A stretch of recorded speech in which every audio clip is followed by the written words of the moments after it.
አንተ ያልከው ይሁን ብዬ ሁሉን ትቼዋለሁ ቀረኝ የምለው ቢኖረኝም አምላኬ ካንተ ግን አይበልጥም ቸሩ ሆይ ካንተ ግን አይበልጥም አንተ ያልከውን አይቀር ይሁን ያልከውን ይሆን መጠበቅ ሲገባኝ ሕግና ፈቃድህን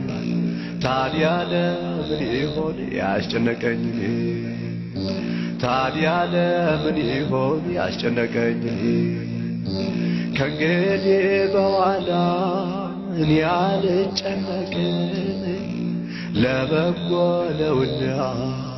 ቢሆን